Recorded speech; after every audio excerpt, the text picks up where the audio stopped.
It was a Monday morning in late October, and the sky over the San Fernando Valley was its usual pale, indifferent blue. The air had cooled just enough to make Evelyn wrap her old gray cardigan a little tighter around herself as she stepped onto the porch with her coffee.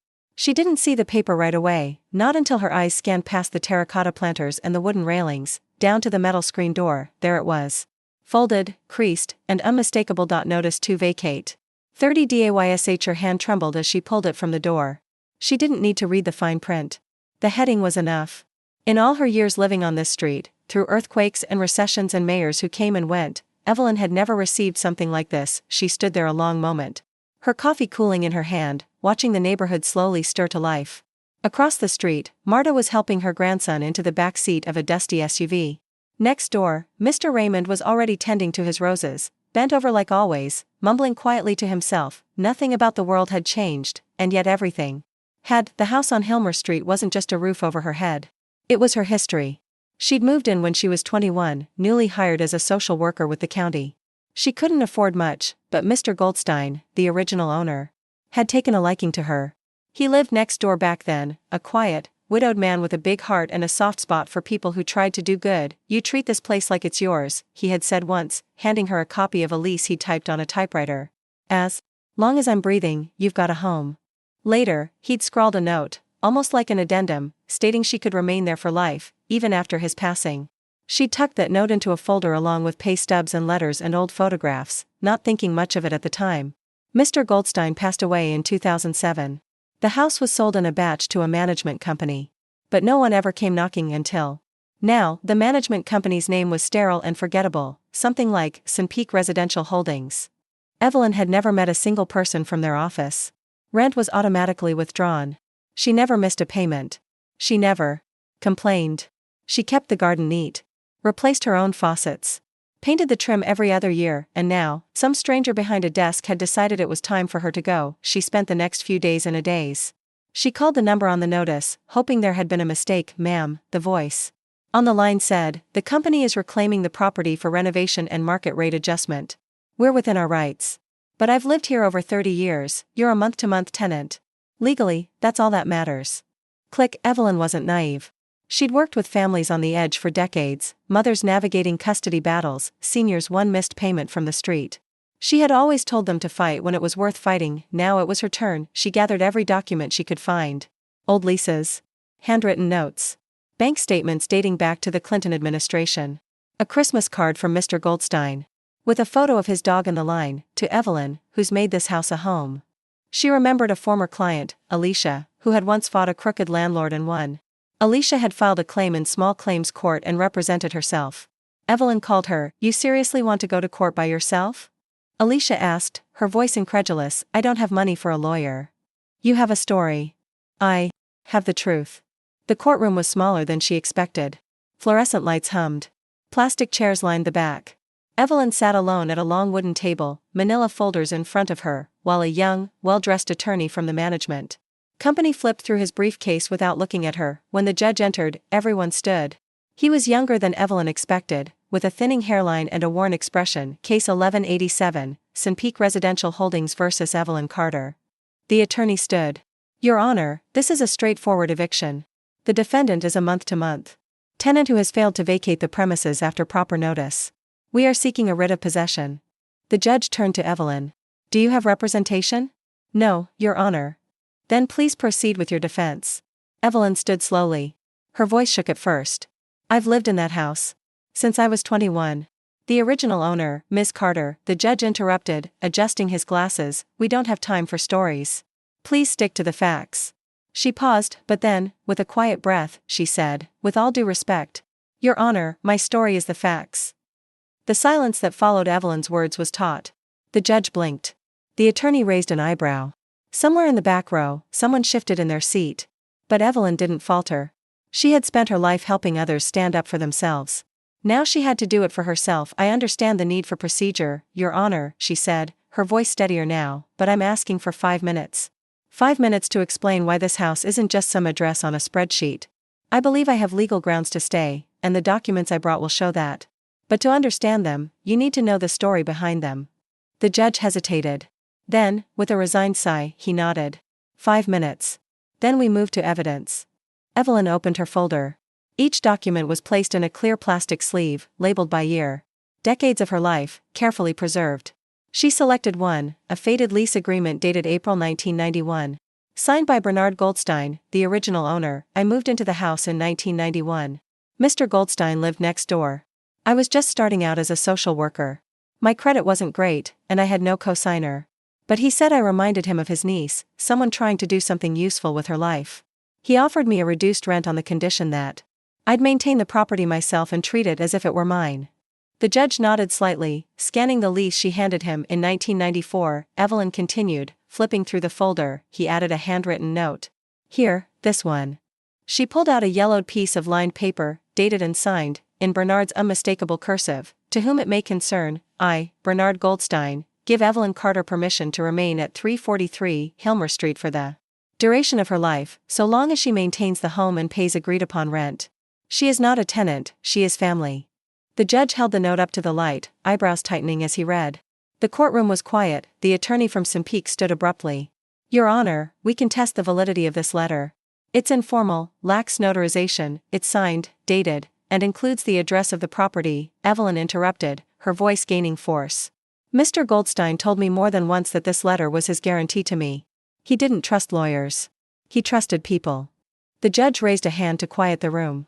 He looked at Evelyn. Was this agreement ever recorded officially? Added to the deed? No, Evelyn admitted. Mr. Goldstein didn't change the deed. But I've paid rent continuously. I have every cancelled check. I've paid property taxes out of my own pocket in some years when the company forgot to. I've replaced the roof, fixed the plumbing, and kept that house standing when others on the block were falling apart. She slid more documents across the table, photos of repairs, receipts from Home Depot, tax statements, dated pictures of the garden and exterior over the years. I didn't think I needed a lawyer, she said. I thought being honest, being part of the community, was enough. That if you gave your word and lived by it, that meant something. The judge leaned back, rubbing his temple. The young attorney was flipping through his tablet now, less certain than before. You're asking the court to interpret a handwritten agreement made over 30 years ago, he said. But Your Honor, the current owners purchased this property legally. They were not party to any previous agreements. Evelyn turned to him, calm but firm. They bought a house, not a blank slate. That letter was part of the history of the home. You don't get to ignore that just because it's inconvenient. For the first time, the judge looked uncertain. He studied the letter again, then Evelyn, then the attorney. This is unusual, he said. It's not a clear-cut eviction. Ms. Carter, I'll need to verify this document, and whether equitable estoppel might apply here. The attorney interjected, but in the meantime, the judge said, cutting him off, I'm pausing enforcement of the eviction. Temporary stay in place. We'll reconvene in 2 weeks. Evelyn exhaled. Not victory. Not yet, but not defeat either. Outside the courthouse, the sun had risen higher, soft light spilling across the concrete steps. Evelyn stood there for a long time, clutching her folder, watching as people hurried past. Some in suits, some in uniforms, some just trying to make it through the day. She wasn't naive enough to think it was over. But she had been heard that. Was something back in her car? She sat in the driver's seat with the engine off, staring at her hands. They looked older than she remembered. The fine lines, the sunspots, the roughness from years of repairs and yard work. She thought of Bernard.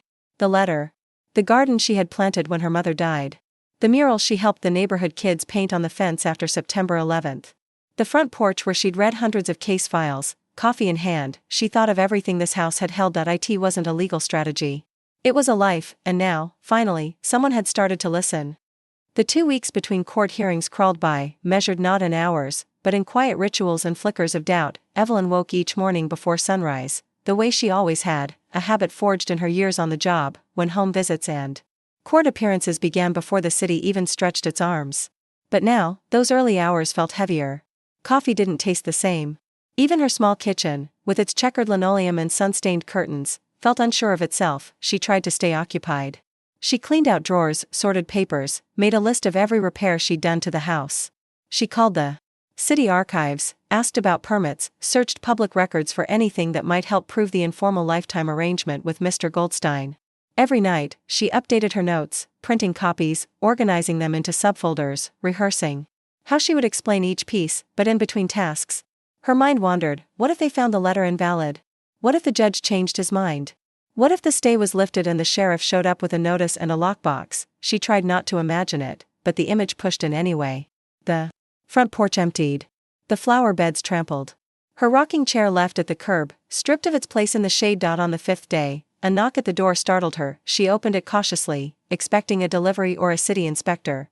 But standing on the porch was someone she hadn't seen in years, Evelyn. It was Liam Goldstein, Bernard's grandson. She blinked in disbelief. He was older now, maybe early 40s, with the same thick eyebrows and quiet intensity she remembered from when he was a teenager spending summers with his grandfather. Liam? My God, what are you doing here? I heard what's happening. My mom saw a post about it online. Someone shared part of the court transcript. Said you were fighting an eviction. Evelyn stepped aside without thinking. Come in, please.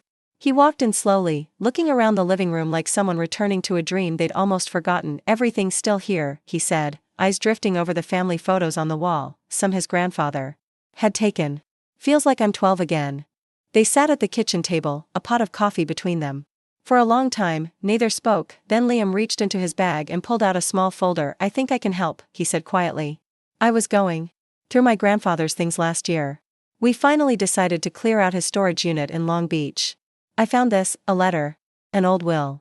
He slid it across the table. Evelyn opened it carefully. The document wasn't formal, not notarized or filed, but it was real. Dated 2005, written in Bernard's same scrawling cursive. It included a line she'd never seen before, and I wish for Evelyn Carter to remain in the property at 343 Hilmer for the rest of her life, without interference, so long as she desires. She is more than a tenant, she is the soul of that house. Evelyn felt tears welling in her eyes. This could change everything. I know, Liam said. And I want to testify, if you need me. That night, Evelyn sat on the porch long after the sun went down. The neighborhood felt quiet, more so than usual. The crickets had returned, and a faint breeze moved through the orange trees out back. It was the kind of night she used to love. The kind she thought she might lose forever. Her phone buzzed. A text from Alicia. You ready to burn that courtroom down next week? Face with steam from nose, she smiled for the first time in days. When the second court date arrived, Evelyn wore her navy blue slacks and a pressed white blouse, the same outfit she'd worn for her first social work job interview. She walked into the courthouse. With her folder in hand, her steps deliberate, her back straight. Liam met her in the lobby. You sure about this? He asked. I have to be. Inside, the courtroom was quieter than before. The judge greeted them with a nod, flipping through his notes. The opposing attorney stood, less confident now, his briefcase thinner. Your Honor, Evelyn said as she approached, since the last hearing, new evidence has come to light, a letter from Mr. Goldstein, the original owner, found in a storage unit by his grandson. He is present and willing to testify to its authenticity. The judge looked intrigued. Let me see the letter. As he read, the silence thickened. Evelyn could hear her own breathing. She glanced at Liam, who sat calmly, hands folded, waiting. After a long pause, the judge set the letter down and looked at the Simpeak attorney. Counselor, your response? The attorney stood slowly. Your Honor, we can't verify the authenticity of this document. There's no official probate trail. It's not recorded. But it supports a consistent narrative, the judge interrupted. 1. Backed by witness testimony, continuous residency, and decades of payments and maintenance. He turned back to Evelyn. Ms. Carter, I want to be clear, this doesn't automatically grant you legal ownership. But it significantly changes the weight of the eviction case. I'm inclined to treat this as a legitimate equitable claim of long-term tenancy with implied rights.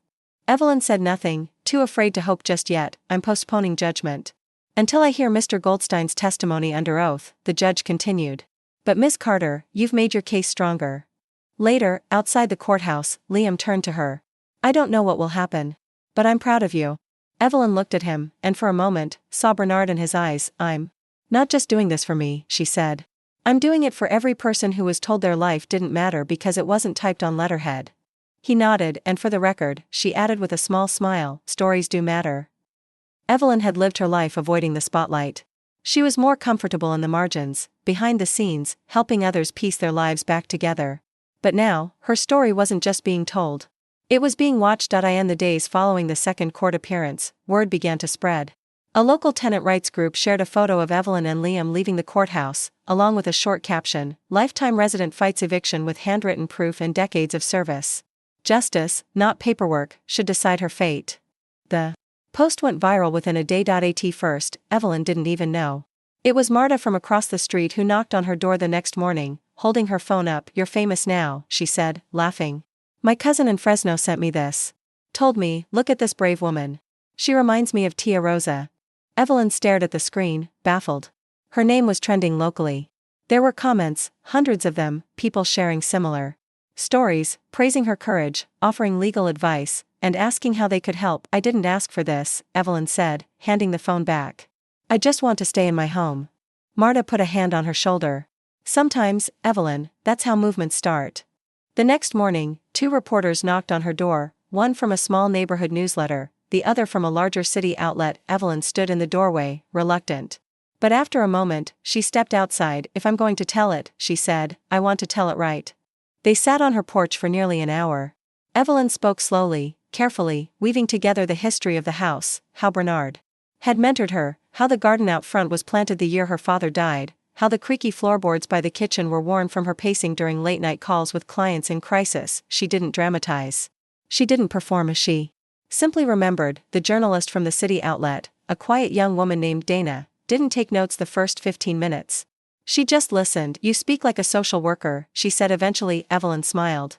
"That's because I am one. Even retired, you never really stop." Dana paused. "May I ask, what would it mean to lose this house?" Evelyn looked away, toward the hibiscus bush along the fence. "I wouldn't just lose walls and a roof," she said. "I'd lose 33 years of being rooted. Of knowing where the light falls at 4 o'clock. Of remembering who planted what tree. I'd lose every version of myself I've ever been." The article went live 2 days later. The headline read, "The House That Memory Built, Evelyn Carter's Fight for More Than Just a Home." It sparked more attention. A law professor from UCLA tweeted about it. A local housing nonprofit offered to help with legal support. Letters started showing up in Evelyn's mailbox, handwritten notes from strangers, some including $10 bills or gift cards. She donated those to a neighborhood tenant fund. "I don't want charity," she said. "I want justice." Meanwhile, Sun Peak Residential Holdings began to push back. The attorney representing them filed a motion challenging the admissibility of Bernard's letter and requested a dismissal of Liam's testimony, citing conflict of interest and lack of evidentiary weight. Evelyn received the notice in her mailbox late one afternoon. She read it standing under the porch light, the words sharp and cold. "They're trying to bury the truth under legal jargon," she told Alicia over the phone. "They're hoping I'll get tired." "You won't," Alicia said. "Because it's not just your story anymore. It's bigger than that now." A week before the next hearing, Evelyn and Liam sat in her living room, surrounded by boxes of documents and old photo albums. "Did you know," Liam said, flipping through a photo album, "that my grandfather used to talk about you all the time? He said you were the kind of person the world didn't notice enough, but should." Evelyn chuckled softly. "He gave me a home when I had nothing but a paycheck and a beat-up Honda. I guess we noticed each other." Liam grew quiet. "I should have fought harder to make sure the house stayed in your name after he died. I didn't know what I was doing back then." "You were grieving," Evelyn said. "And you were young. It's not your fault." He nodded, but the guilt stayed in his eyes. That night, Evelyn pulled out a small, fabric-covered notebook she hadn't opened in years.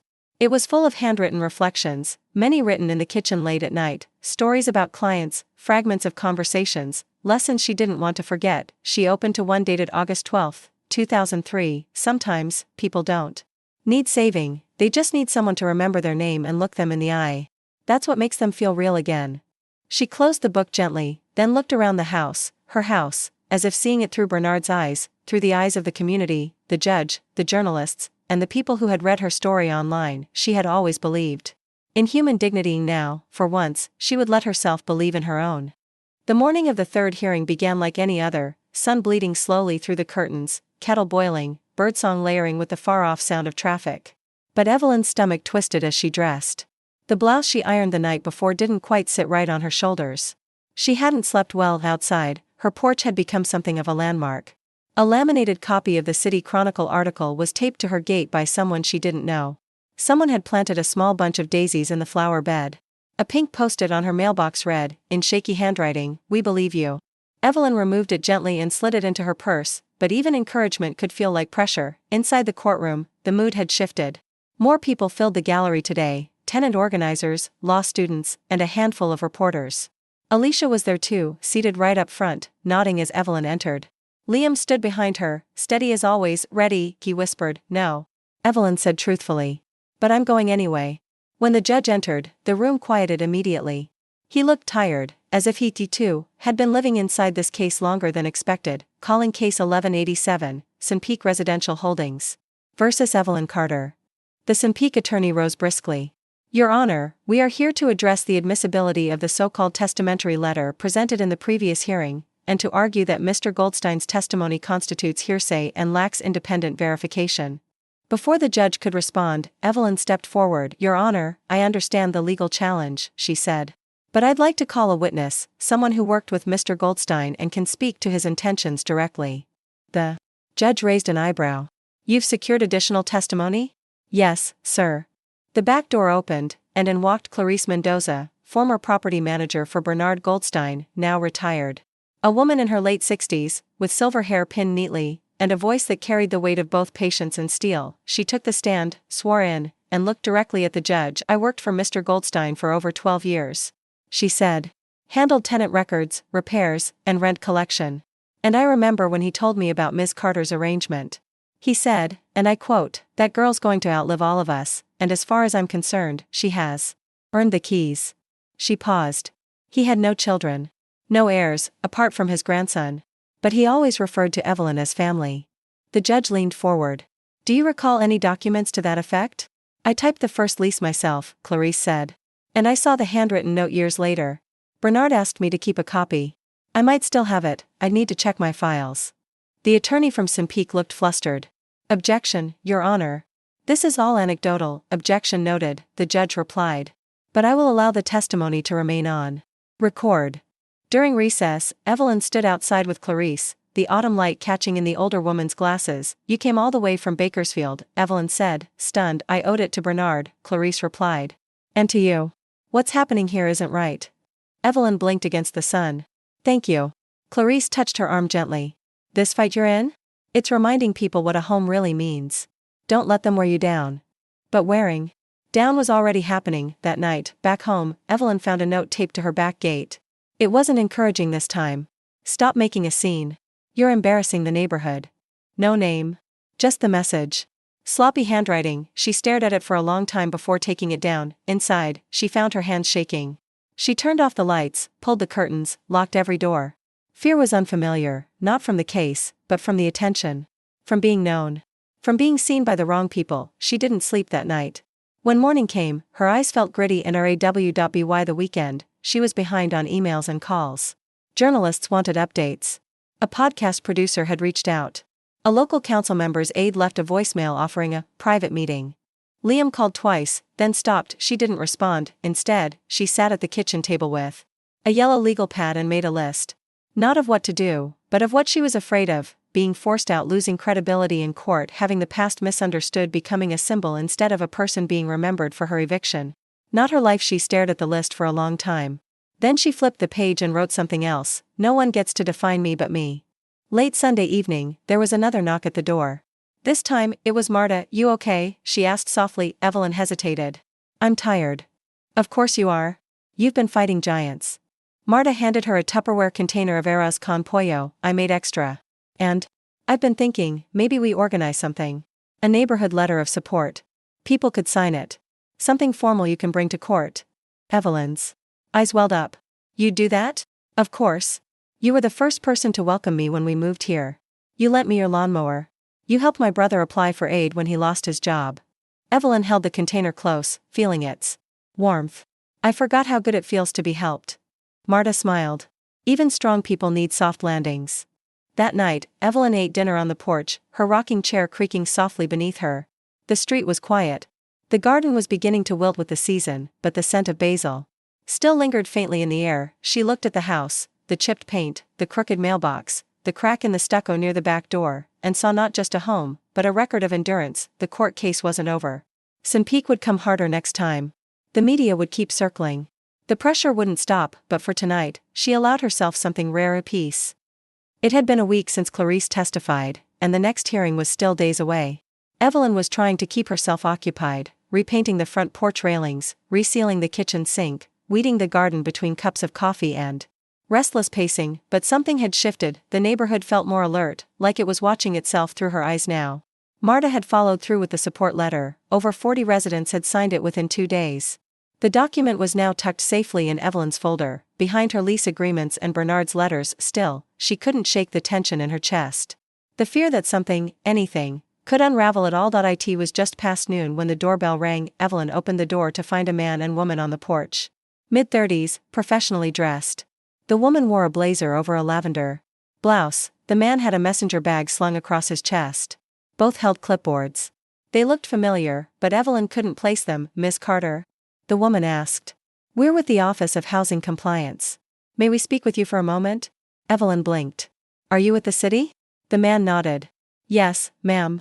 We were asked to conduct a property inspection related to the court filings.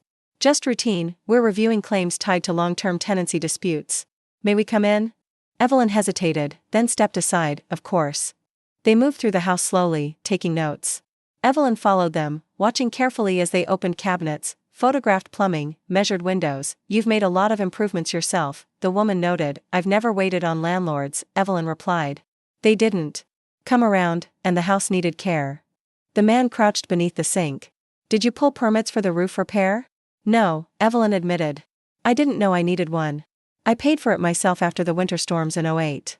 The woman exchanged a glance with her colleague.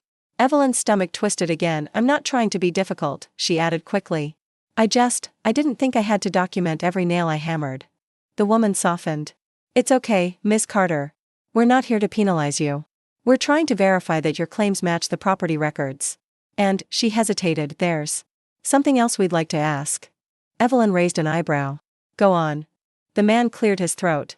We've reviewed the deed transfer records from when Simpeak acquired the property. There's a small discrepancy, a name listed as co-signer on one of the closing documents from years ago. Someone named Marcia Bellamy. Do you know her? Evelyn froze, the name hit like a flash of cold water. She hadn't heard it in years. Yes, she said quietly. We were partners. A long time ago. That night, Evelyn couldn't sleep. Marcia Bellamy, the name curled through her like smoke, soft at first, then stinging. They had met in their 20s. Evelyn was fresh out of grad school, working impossible hours. Marcia was a community organizer, sharp, funny, relentless. Their love had been real but hard, strained by ambition and silence and Evelyn's unwillingness. Back then, to live fully in the open. When they split, it wasn't with bitterness, just exhaustion. Marcia moved north. They lost touch. Evelyn had no idea her name had ever been involved in the house. She rifled through her oldest file boxes that night, the ones marked with handwritten labels, 1990s, personal. Inside a manila envelope, she found a crumpled document, an informal agreement between her, Marcia, and Bernard. Dated 1997. Her hands trembled as she read it. Marcia Bellamy and Evelyn Carter, co-occupants of 343 Hilmer, are granted continued residence per the previous agreement, regardless of the nature of their relationship. Should one party vacate, the other retains all rights as defined by Mr. Goldstein.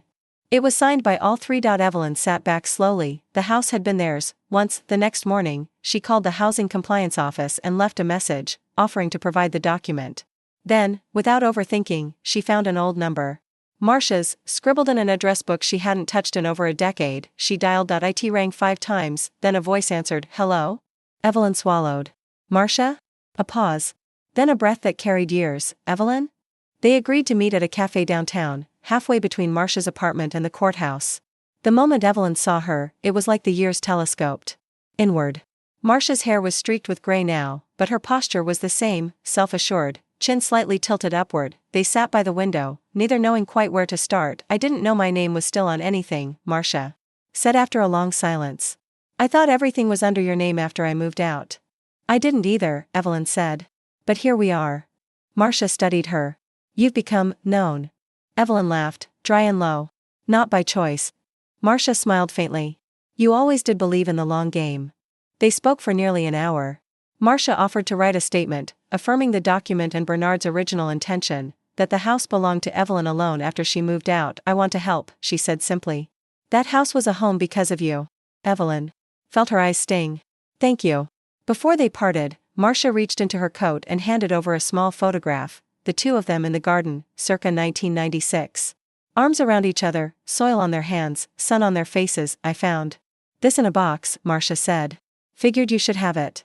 Back home, Evelyn pinned the photo on her fridge. She looked at it for a long time. So many lives had passed through this house. So many versions of herself. She picked up her phone and called Liam. There's more to the story, she said. And I think it's time the court hears all of it. The hearing room felt colder than before, or maybe Evelyn was just more aware of herself now. The wooden bench under her had grooves she hadn't noticed, and the fluorescent lights hummed with dull insistence overhead. It was the fourth hearing. No longer a novelty, no longer a quiet dispute.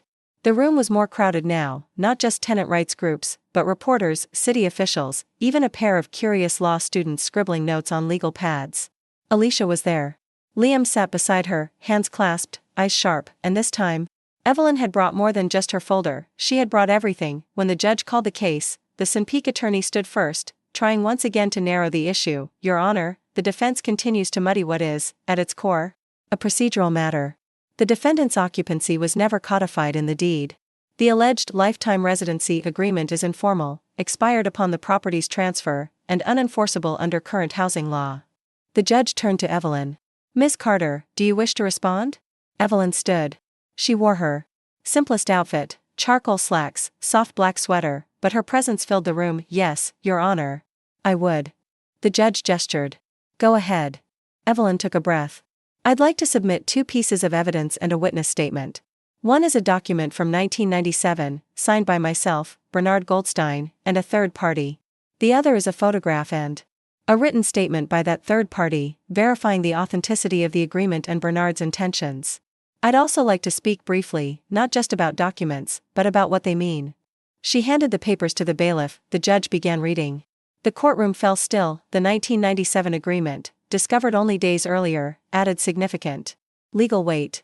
It acknowledged the shared occupancy between Evelyn and her former partner, Marcia Bellamy, and clearly stated that Evelyn retained residency rights for the duration of her life, even in the event of a separation. The letter was signed by Bernard and dated, another layer of credibility. The accompanying statement from Marcia, handwritten, concise, and signed with current identification, affirmed the document and acknowledged that the home had always been understood as Evelyn's, both emotionally and practically. But what moved the room wasn't the paperwork. It was Evelyn's voice. I know this court runs on legal precedent, she began, stepping away from the defense table, on statutes and codes. But I'm asking you to consider something else too, context. She scanned the room, stopping briefly on the judge, then the gallery. This house isn't just where I sleep. It's where I've lived. It's the place I came home to after my mother's funeral. It's where I sat with kids from the neighborhood, tutoring them in math at the kitchen table. It's where I grew old, slowly and quietly, fixing what broke, and planting what could grow. A hush fell over the room. Even the court reporter looked up from her keys. My relationship with Mr. Goldstein wasn't a transaction. It was built on trust, on neighborliness, on a belief that if you take care of something, it becomes part of you. He saw that. That's why he wrote those letters. That's why he never raised my rent. That's why he told his staff, his grandson, his friends that this house was mine. She paused, then added, and for a while, I believed that was enough. But when the ownership changed hands, my life, my history, was reduced to a spreadsheet. A name without a line. A lease without a story. She turned to the judge again. I was told there was no time for stories. But this story is the only reason I'm here. It's the evidence. It's the proof. And it's real. The judge said nothing for a moment. Then he looked down at the documents again, quiet, careful. I'll admit, he said finally, this case has taken a direction I didn't anticipate. I've reviewed hundreds of tenancy cases, many with more formal paperwork and less humanity. He leaned back in his chair. I will take the new evidence and statement into serious consideration. And I'm issuing a stay on all further eviction proceedings until final judgment is rendered. Ms. Carter, please be prepared to submit any final supporting documents within 10 days.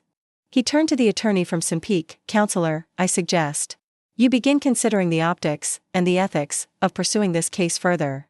Outside the courthouse, Evelyn stood beneath a row of oak trees. The breeze was warm for fall. Liam approached, his smile quiet but unmistakable. You did it, he said. No, she replied. Not yet. But I think someone's finally listening. Alicia joined them, grinning ear to ear.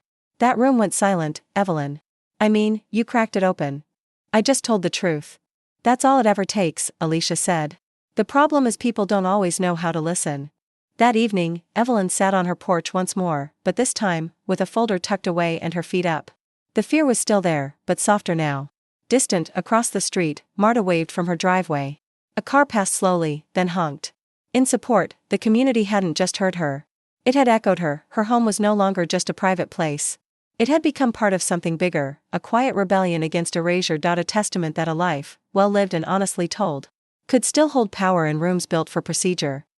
It was a quiet Thursday morning when the letter arrived. No courier, no envelope stamped with urgency, just a plain white envelope slipped through the mail slot, addressed in formal, typed letters, Ms. Evelyn Carter, 343, Hilmer Street North. Hills, CA. Inside, the message was short. Asterisk, Dear Ms. Carter, Simpeak Residential Holdings would like to resolve this matter outside of court. We are prepared to offer a financial settlement in exchange for voluntary vacating of the property. Terms are negotiable.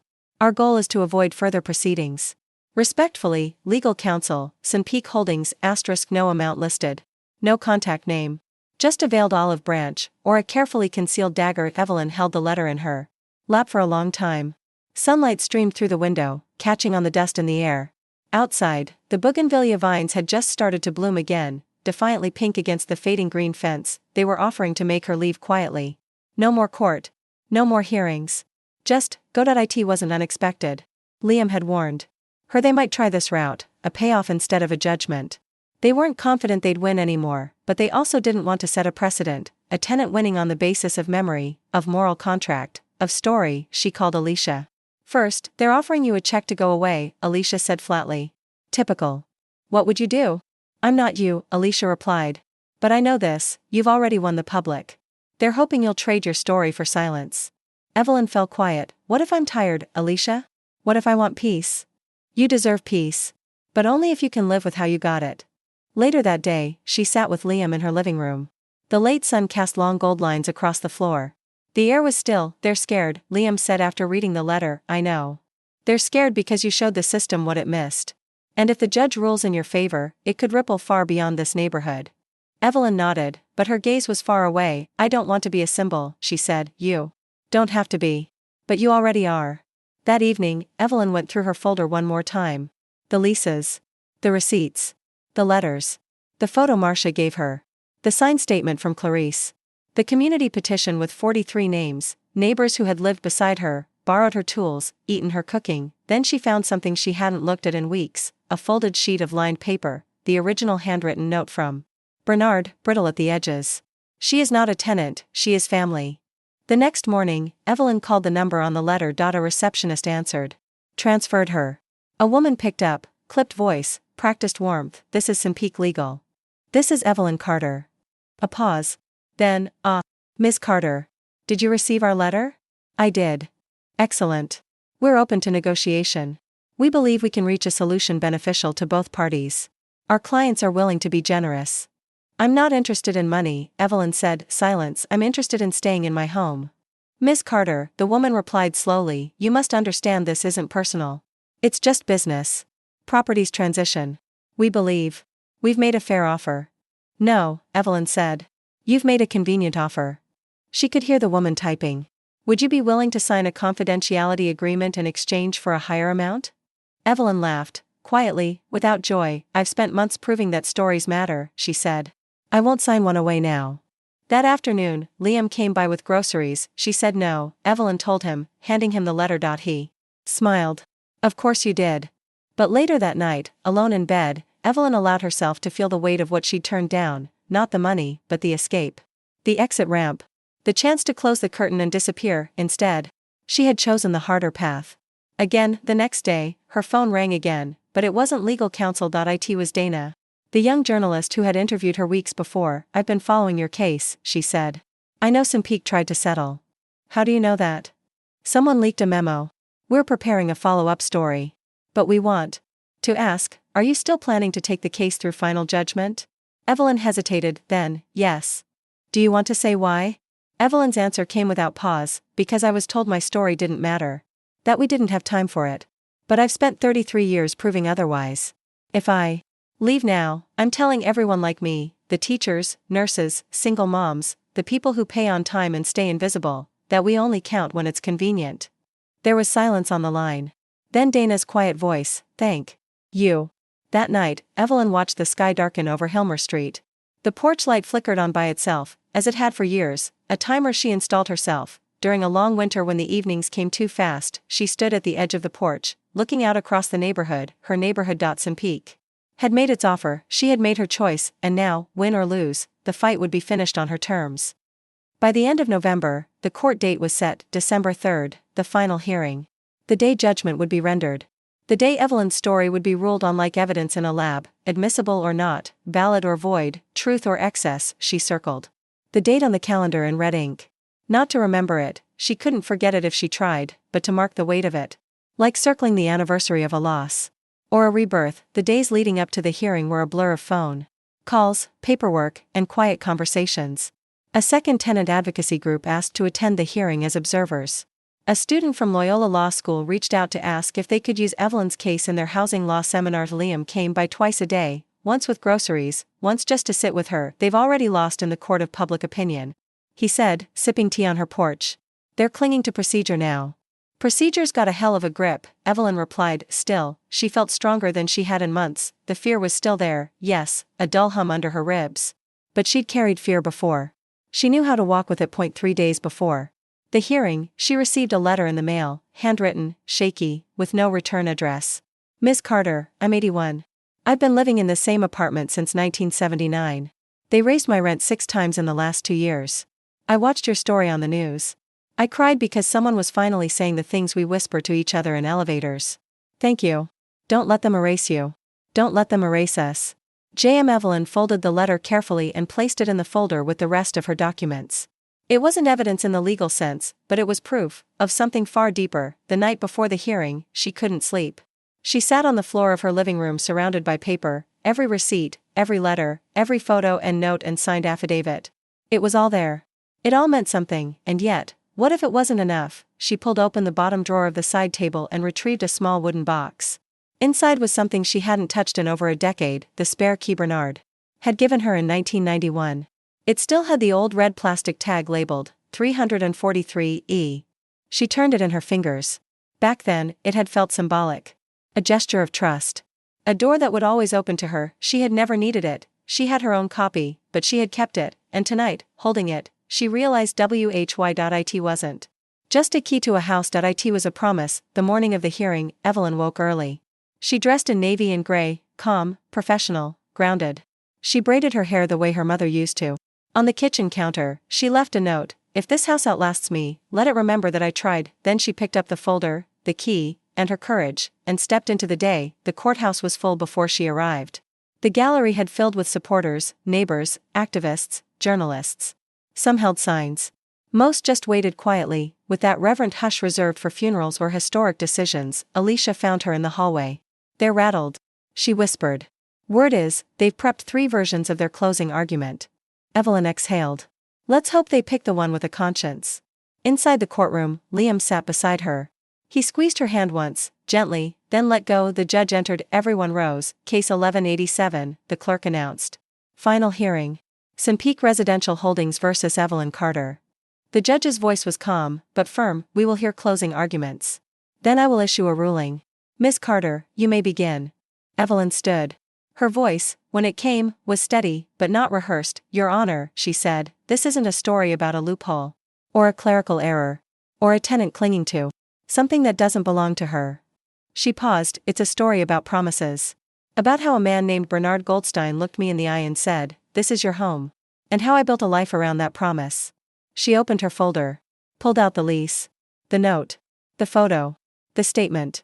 The letter from J.M. These aren't just documents. They're a record of something deeper. Trust. Continuity. Care. The things the law was designed to protect, even if it sometimes forgets. She held up the key, the red-tagged one. He gave me this the day I moved in. I've never used it. I never had to. But I kept it. Because it reminded me that home isn't something you rent. It's something you carry. Something you protect. Her voice caught, just slightly, and if the law says that none of this matters, that a signature typed in a distant office outweighs 33 years of presence, then the law needs to remember why it exists in the first place. She stepped back and sat down. The judge looked at her for a long moment, then he turned to Sunpeak's attorney. The man stood. His tone was controlled, but weary. Your Honor, we acknowledge the compelling nature of Ms. Carter's story. But compelling is not the same as binding. Housing law must be rooted in deed, title, and contract. If we begin allowing memory to overrule ownership, we set a dangerous precedent. He paused, but if the court decides otherwise, we will abide. Saturday the judge folded his hands. The room was silent. I will now recess for a brief period, he said. A decision will be delivered today. He rose and exited through the side door. Evelyn leaned back in her chair, heart pounding, eyes unfocused. Now, she waited. The judge was gone for 42 minutes. Evelyn counted each one, not with a clock, but by breath. Inhale. Hold. Exhale. Repeat. Her hands remained folded in her lap, the key still pressed between her fingers, the red tag warm from her skin. The courtroom stayed silent. No chatter. No phones. Just the collective breath-holding of a community that had wrapped itself around one woman's story. Liam said nothing beside her. Alicia offered a gentle look across the aisle. Marta sat 2 rows back, holding a thermos in both hands like it contained something sacred. Then, the side door opened, the judge returned, file in hand. Everyone stood. Everyone. Saturday. Evelyn did not blink. The judge took a long breath before speaking. This court has reviewed the arguments, documents, testimony, and legal precedents presented in this case. It is unusual, not in complexity, but in humanity. He paused, scanning the room. What Ms. Carter has argued is not simply for a place to live. She has argued for recognition, that agreements not made in boardrooms, but made between people, with clear intent and mutual understanding, can still carry legal and moral weight. He turned to the Simpeak attorney. Your firm has the legal right to manage its assets. But rights do not always align with justice. And property law, while rooted in contracts, must also consider context. Then he turned back to Evelyn. This court finds that the cumulative evidence, including the original handwritten agreement, corroborating testimony from Mr. Goldstein's associates and descendants, as well as decades of uninterrupted tenancy and contribution to property upkeep, qualifies Ms. Carter for legal protection under the doctrine of equitable estoppel. A quiet murmur rippled through the room. The judge raised a hand for silence. Therefore, the court denies the eviction request and recognizes Ms. Carter's continued right of residence at 343 Hilmer Street. He closed the file. Judgment is entered. Ms. Carter, your story mattered. Evelyn didn't move. Not right away. She had imagined this moment, rehearsed it in her mind 1,000 ways, with relief, with tears, with raised fists or shouted gratitude, but what she felt now was something quieter, something like exhale. The key slipped from her hand onto the table with a small click. She picked it up again, held it to her chest. Across the aisle, Alicia beamed, mouthing, "You did it." Liam leaned in, his voice low and shaking. He said it. He said it. Evelyn blinked, finally feeling the tears that had been waiting too long, not because she had won, but because she had been heard. Outside the courthouse, a small crowd had gathered. No cameras. No chance. Just people, neighbors, strangers, elders, tenants. One young mother with a stroller and a look in her eyes that said, "Thank you for going first." As Evelyn stepped outside, they began to clap. Not loudly. Not performatively. Just a quiet, rising wave of acknowledgement. Liam turned to her. Want to say something? Evelyn looked at the crowd, then shook her head. Not today. She took Liam's arm, nodded to Alicia, and started walking. That evening, back at 343 Hilmer, the house greeted her the way it always had, with creaky floors, warm walls, and shadows that stretched like old memories. She made tea, turned on the porch light, sat in her rocking chair, key still in hand. Marta came by with soup. Liam brought groceries. Clarice called to congratulate her. Dana sent a text, "You changed more than your own future." And in the stillness that followed, Evelyn allowed herself a quiet truth. She had not just kept her home, she had reclaimed her voice. She went to the kitchen, opened the drawer beside the stove, and placed the old key gently inside. She didn't need to hold it anymore. The door was hers now, and it was open. In the weeks following the ruling, Evelyn's porch became a meeting place, not because she invited it, but because people kept showing up. With questions. With flowers. With stories of their own. She never advertised. She didn't give speeches. Or host meetings. But word traveled. That's the woman who stood up. The one who didn't back down. Some came with eviction notices clutched in trembling hands. Others just needed to sit near someone who had made the impossible feel possible. Evelyn listened. Gently. Firmly. With the patience of a woman who had spent decades bearing witness to other people's breaking points. She gave them copies of her court filings. Directed them to legal aid clinics. Made tea. Stayed up late sometimes, just to help someone feel less alone. "I'm not a lawyer," she'd say. "You're more than that," they'd reply. The city had changed, subtly. Dana's follow-up article ran in print and digital, with the headline, "A Promise Honored, Evelyn Carter and the Fight for Living History." Within a week, tenant groups began citing Carter v. Simpeak in community trainings and legal workshops. A nonprofit launched a new initiative called the Carter Clause, advocating for local ordinances to protect long-term residents from displacement based on informal agreements supported by substantial evidence. Evelyn didn't ask for her name to be used, but when the email came asking for her permission, she simply wrote back, "If it helps someone stay in their home, use it." On a cold Tuesday in mid-December, Evelyn walked to the corner store where she'd shopped for 3 decades. The clerk, a quiet man named Hassan who rarely spoke more than 2 words at a time, smiled when he saw her. "You won," he said. She nodded, still sinking in. He bagged her items carefully, then hesitated. "My wife? She's been scared. Our lease ends next month." "The new owners," he trailed off. "Maybe you could talk to her." "Of course," Evelyn said. "Whenever she's ready." She saw Marcia again, too, not by accident this time, but by invitation. They met at the community garden just a few blocks away. Evelyn brought muffins. Marcia brought coffee.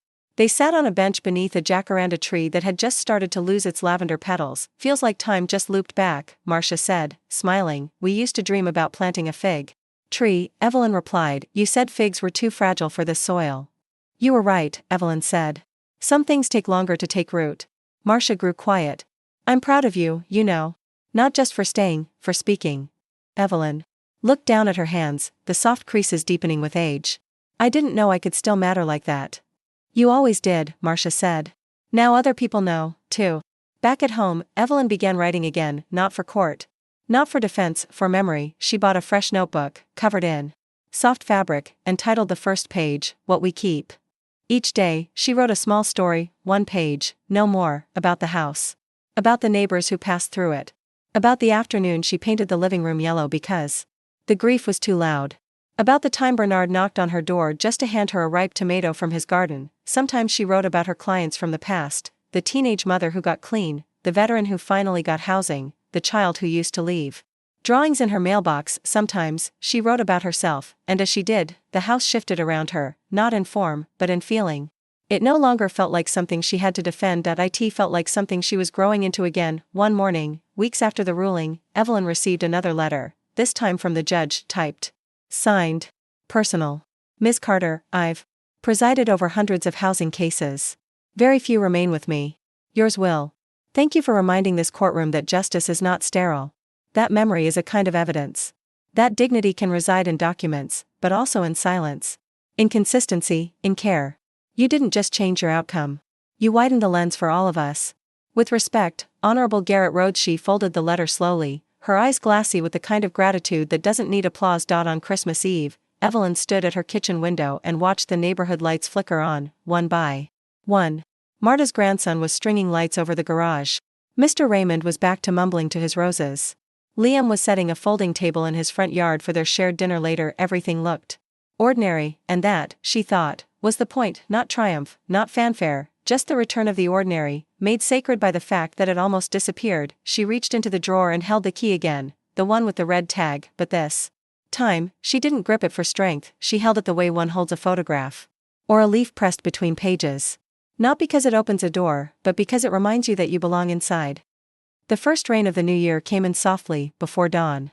It brushed against the windows like fingertips and gathered in the flower beds Evelyn had been too busy to tend. The house smelled of chamomile and old books, her own kind of sanctuary. She woke early, as always. But this morning, she didn't reach for her phone or her calendar. She reached for her notebook. "What We Keep," the cover read. She had filled nearly half of it by now. Pages of memories, lessons, faces long gone but deeply remembered. She flipped to a fresh page, dated it, January 3 RD, then wrote, "Today, I will not fight. Today, I will not prove. Today, I will simply stay." The house had changed, even though nothing had. The walls bore the same cracks. The porch still creaked. The kitchen faucet still sighed when turned too fast, but the way Evelyn moved through it had changed. There was no more holding her breath. No more watching the mailbox like it might bite. No more folders kept close to her chest. She had won. But more than that, she had endured. One afternoon, 2 months after the ruling, Evelyn received an invitation from the city council. They were launching a new tenant support program, educational workshops, legal clinics, and storytelling nights for longtime residents to share how they'd built lives inside homes others had tried to take. They asked Evelyn to open the first event with a talk. She stared at the invitation for a long time. Not because she didn't know what to say, but because she did. That evening, she stood at a small podium in the community center gym. Dozens of Folding chairs were filled with tenants, organizers, elders, and students. Some took notes. Some just listened. A few had seen her in court. Most had only heard the name. She didn't speak for long. "I didn't win because I shouted louder," she said. "I won because I told the truth, and I didn't let it get buried." A pause. "This system is designed to erase people gently. Quietly. With paperwork. I stayed because I kept every receipt, yes. But also because I knew I belonged." She scanned the room. "You do too." Applause followed, not thunderous, not staged. Just real. Warm. Lasting. In early spring, a letter arrived from a local high school. One of the students, a quiet girl named Raina who had read about Evelyn in an ethics class, had written an essay titled, "A House is a Witness, How Stories Defend Justice." Evelyn was stunned. She folded the letter, then placed it carefully in the back of her notebook. Her handwriting filled the first half.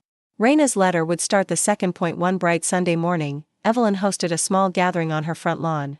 Not a protest.